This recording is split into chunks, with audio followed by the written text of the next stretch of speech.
So మీరు రాజకీయ పార్టీగా రూపాంతరం చెందితే ఏదైనా పార్టీలతో పొత్తు కుదుర్చుకుంటారా లేదా స్వతంత్రంగానే ఉంటారా?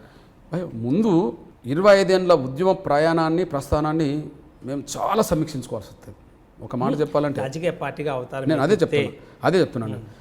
సమీక్షించుకోవడానికి ప్రయత్నం చేద్దామని నిర్ణయం తీసుకోవాల్సింది ఈ నెల 27-28 RCLSలో ఒక జాతీయ కమిటీ సమావేశం జరుగుతున్న సమయంలో ఈ ప్రశ్నకు నేను వెంటనే జవాబు చెప్పడానికి అవకాశం లేదు, ఎందుకంటే సమావేశంలో తీసుకోవాల్సిన నిర్ణయం.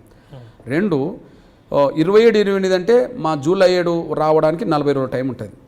ఈ 40 రోజుల్లో ఎన్ని కోణాల్లో సమీక్షించుకోవాలో అన్ని కోణాలను సమీక్షించుకోవాలి.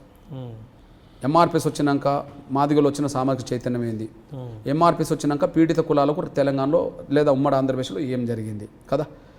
అంటే చైతన్యం ఎన్ని కోణాలు వచ్చింది, ఎన్ని కోణాల్లో ఫలితాలు వచ్చినాయి, ఇంకా ఏ చైతన్యం రావాలి, ఎన్ని కులాలను ఫలితాలు రావాలి అనేది సమీక్షించుకోవాలి. ఈ సమీక్ష తర్వాతనే ఒక నిర్దిష్టమైన రూపం వస్తుంది. ఉదాహరణండి పెరుగు దాన్ని పాలే కాంచలేదు పెరిగిపోతే కదా, ఓకే పాలు చేయాలి, దాన్ని తోడబెట్టాలి, దాన్ని పెరుగు చేయాలి, పెరుగును కూడా మళ్ళీ చిలికితే మజ్జిగ వస్తుంది, ఇంకోటి చిలికితే ఇంకోటి వస్తుంది, అంతేనా? ఏది ప్రతి దశలో ఒక ప్రయత్నం చేయకుండా ఇంకో రూపం రాదు కదా కదా.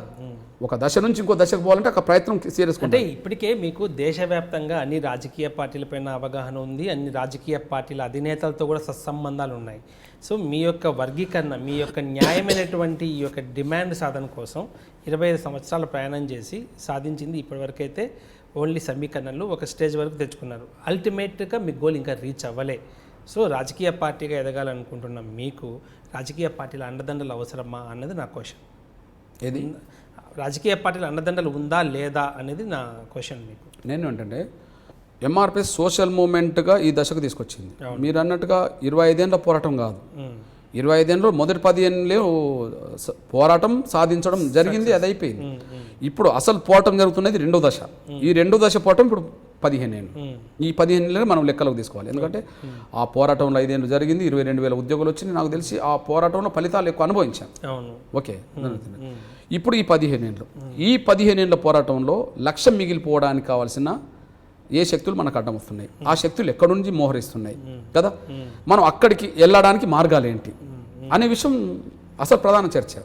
అది రాజకీయ రూపమే దాల్చినవచ్చు, లేదా ఇంకో రూపం దాల్చవచ్చు. కానీ ఏదైనా సరే చట్టసభలో మా అంశం ఉన్నప్పుడు, చట్టసభలకు బయట ఎన్ని మాట్లాడినా ఎంత కొట్లాడినా కూడా ఆడ కదిలిక రాలేని పరిస్థితులు కనిపిస్తున్నప్పుడు ఆ చట్టసభలోకి ఈ ఉద్యమం ఎట్లా ముందుకు నడవాలి, ఎట్లా వెళ్ళాలి అనేది ప్రధాన చర్చగా మారుతుంది ఈసారి. ఆ చర్చ సారాంశం అది ఏ పోవటానికైనా దాడి చేయవచ్చు. Very good. ఈ 2019 ఎన్నికల్లో ఆంధ్రప్రదేశ్కు మీరు జగన్కు మద్దతు ఇచ్చినారు అంతర్గతంగా అన్ని ప్రచారం. వాస్తవానికి మీరు ఒకసారి మా స్టేట్మెంట్లు చూడండి. ఈనాడు, సాక్షి, ఆంధ్రజ్యోతి ఏ పత్రికలైనా మీరు చూడండి, ఎలక్ట్రానిక్ మీరు చూడండి. నంబర్ 1, చంద్రబాబు నాయుడు గారు మాదిగల్ని నమ్మించి మోసం చేసిండు అనేది అందరికి తెలిసిన విషయం. దానికోసం చాలా ప్రయత్నాలు చేసినప్పుడు చాలా ప్రయత్నాలు ఈయన అడ్డుకున్నాడు. ఉదాహరణకు ఆయన పాదయాత్రను ఇక్కడ నడిపించాము, కానీ మేము చంద్రబాబు నాయుడు వర్గీకరణ చేయలేదు అని చెప్పి మేము ఒక పాదయాత్ర చేద్దామనుకున్నప్పుడు నారవారిపల్లెలో నుంచి చేసే పాదయాత్రను 1000 మంది పోలీసులు పెట్టి అడ్డుకున్నాడు. మేము కురుక్షేత్రం పెట్టినప్పుడు నన్ను చిత్తూరుకి వెళ్ళినప్పుడు కురుక్షేత్రం అరెస్ట్ చేశాడు, పర్మిషన్ లేకుండా నన్ను అరెస్ట్ చేశాడు.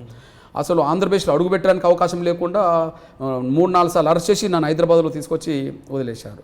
కురుక్షేత్రం జరిగే 2017 జూలై 7వ తారీఖు నాడు అసలు అమరావతి మొత్తం యుద్ధంగానే రణరంగంగా మారింది. వర్గీకరణ చేస్తాను చేయకపోను వర్గీకరణ వ్యతిరేక శక్తులకు పెద్ద పీటేసిండు అనే విషయం జనరల్గా మేము అందరికి తెలిసిన విషయం. ఉదాహరణకు ఇప్పుడు షెడ్యూల్ కులాలకు ఉపయోగపడే శాఖలు ప్రధానమైన 3. 1 సాంఘిక సంక్షేమ శాఖ, దానికి మంత్రి ఉంటాడు. 2 ఎస్సీ కార్పొరేషన్, దానికి చైర్మన్ ఉంటాడు.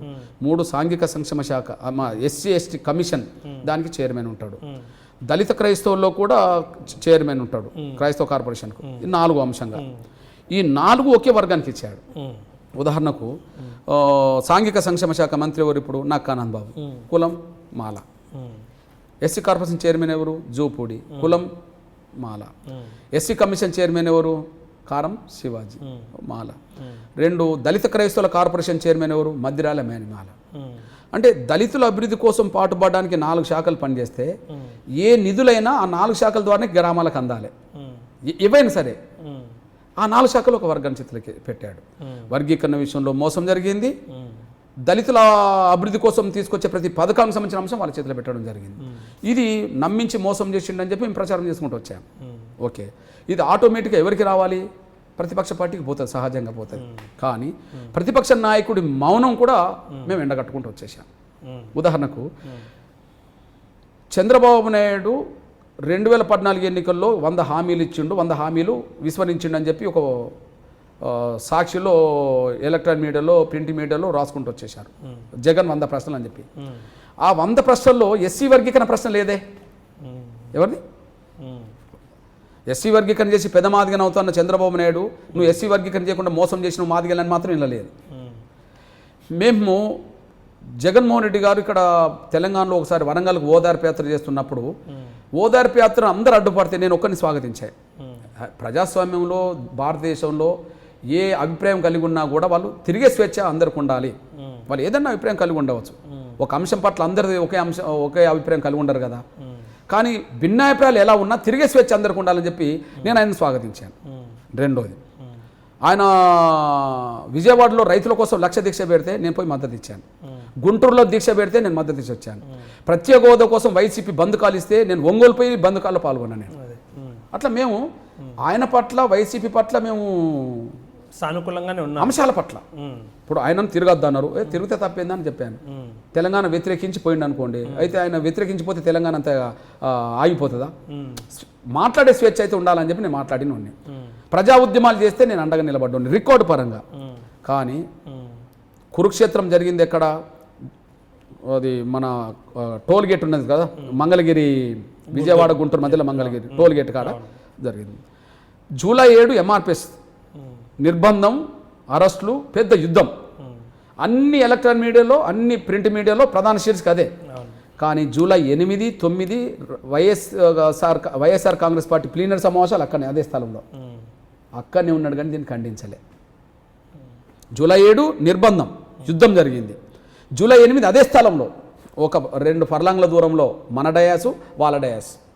కానీ చంద్రబాబు నాయుడు నువ్వు మాదిగలు నమ్మించి మోసం చేయడమే కాకుండా కనీసం మీటింగ్ పెట్టుకునే స్వేచ్ఛ నువ్వు ఇవ్వలేకుండా పోతున్నావు, మాదిగలకు అన్యాయం చేస్తున్నావు అని చెప్పి ఒక మాట మాట్లాడలే ఆయన. కారణం అంటే మాల సామాజిక వర్గం నాకుంటే చాలు అనే అభిప్రాయంతో ఆయన కూడా ఉన్నాడు. అంటే ఓట్లు మీకే ఎక్కువ ఉన్నాయి కదా మా దగ్గర. ఆంధ్రప్రదేశ్ కూడా వచ్చేటప్పటికి కొద్దిగా తేడా ఉంటుంది. ఒక 2-3 లక్షలు మాల సామాజిక వర్గం వాళ్ళు ఎక్కువ ఉంటారు. 39 లక్షల చిల్లర మాదిగలు ఉంటే 41 లక్షల చిల్లర మాల సామాజిక వర్గం ఉన్నారు. అయితే మొదటి నుంచి కుటుంబ బంధుత్వం కానీ లేదా రాజశేఖర్ గారు ఉన్న కాడ నుంచి మొదలుకుంటే, కాంగ్రెస్ ఉన్న కాడ నుంచి మొదలుకుంటే మాల సామాజిక వర్గం కాంగ్రెస్ ఎక్కువ ఉండేది. మాదిగలు కొంత తెలుగుదేశం వైపు ఎక్కువ ఉండేవాళ్ళు. అంటే వర్గీకరణ పోరాటం నుంచి మొదలుకుంటే అంతకుముందు ఉన్న దాన్ని బట్టి కొంత ఉండేది. కానీ కాంగ్రెస్ నుంచి వైసీపీకి మాల సామాజిక షిఫ్ట్ అయిపోయింది కదా. అంటే వాళ్ళని కాపాడుకుంటే చాలనే పద్ధతిలో ఆయన ఉండి న్యాయమైన అంశాల కూడా గురించి ఈయన మాట్లాడుకుంటూ పోయిండు. ఉదాహరణకు ఒక విషయం చెప్తున్నాను. ఇప్పుడు ఓదార్పు యాత్ర ఎక్కడ జరిగింది? వరంగల్కు రావాలి, అది మన మహబూబాద్కు. ఆయన జగన్ ఓదార్పు యాత్ర వరంగల్ అడ్డుకున్నది అందరికీ తెలిసిన విషయమే. చంద్రబాబు నాయుడు తన సొంత జిల్లాలో చిత్తూరులో అరెస్ట్ చేసి పోలీసు వాళ్ళు నన్ను తీసుకెళ్లి యాదమరి పోలీస్ స్టేషన్లో పెడితే ఆడ ఎంఆర్పిఎస్ కార్యకర్తలు ధర్నా చేసిండ్రు. వెంటనే వచ్చేసి, అది తమిళనాడు బార్డర్ ఉంటుంది ఆ పోలీస్ స్టేషన్ పరిధి, యాదమరి, మీకు తెలుసు. అక్కడ నుంచి నన్ను తీసుకెళ్ళి పోలీసులు ఏం చేసిండంటే కడప జిల్లా రాయచోటి లాడ్జిలో దాచిండ్రు. ఈ విషయం కూడా ఎక్స్పోజ్ అయిపోయింది. పేపర్లు, టీవీలన్నీ మొత్తుకున్నాయి. కృష్ణమాది గారిని అక్కడ అరెస్ట్ చేసి అర్ధరాత్రి తీసుకొచ్చి లాడ్జిలో పెట్టిండ్రు అని చెప్పి. ఆ రోజు జగన్మోహన్ రెడ్డి గారు ఆ జిల్లాలో ఉన్నాడు, కానీ దాన్ని ఖండించలే. అంటే వర్గీకరణ పట్ల ఆయన ముందుకు రాలే. వర్గీకరణ మోసం చేసే చంద్రబాబు నాయుడిని ఆ కోణంలో విమర్శించలే. మా మీద నిర్బంధం పెట్టినా కూడా ఆయన మాట్లాడలే. మరి మేము మాత్రం 5-6 సందర్భాలు ఆయన కండగున్నది రికార్డ్ చేశాం.